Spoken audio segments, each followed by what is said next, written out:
we did a little magic, we could make this sound more consonant. Let's hear it without some magic. And just hear a seventh resolving to a sixth. Right? It sounds pretty good that way. But if I this is getting kind of a little bit more advanced. But what I could do is reinforce this chord. Let me throw an A on the bottom also. So what this is going to now feel like is not like this note is the root, the C is the root. It's going to feel like it's an A minor chord, in which case it will be more pleasurable.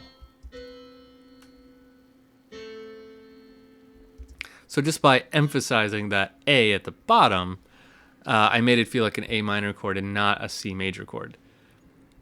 So more on that when we talk about counterpoint. Let's look at a minor seventh. A minor seventh could do kind of the same two things. It can go up to an octave or down to a sixth. I'd probably lean towards going down to a sixth, which means let's try to resolve this to a sixth without doing this trick here. And one way we can do it is we can add another chord. So check this out. Let's hear it without a third chord. So minor seventh resolving to a sixth.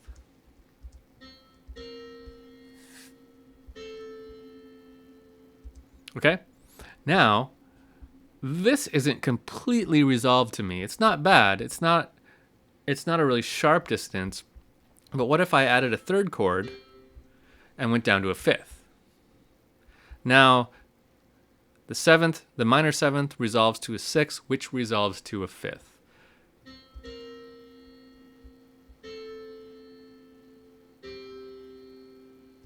Right, so the resolution here takes two chords to get there. It's kind of an oddity of the minor seventh. It's a non-diatonic interval, so it's a little trickier sometimes. Okay, and then our tritone. Our tritone is another non-diatonic interval, so it can be a little tricky. But let's look at what we can do. This one can really go either direction by half step, and it'll be okay. If we go up to a perfect fifth, this is a natural. That's what I meant to do.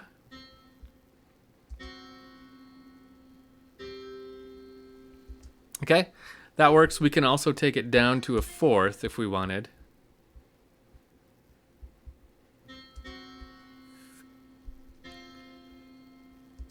And in this case, because that fourth is kind of that special case, it's not totally resolved to me, you might add another chord and go down to a third.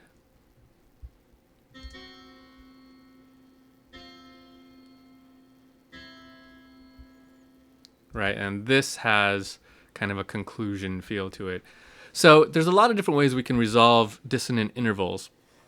But the thing to remember is what makes a dissonant interval is a need to resolve. It sounds like it wants to resolve, which means it wants to go somewhere else to a consonant interval.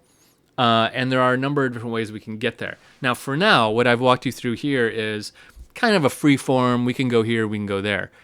If we get into the strict rules, the really strict rules of this, then those rules kind of dictate what exactly can go where depending on the context. All the music around it is going to say this note has to go to that note, this note has to go to that note. And there are a lot of rules about that with intervals. And that is called counterpoint. And that's what we're going to talk about next. It's a bunch of rules that say this note has to go there, this note has to go there, and all this other stuff. So that's going to be the next big section of this class. So hang on for that. I want to do a couple more things first, and then we'll get to that.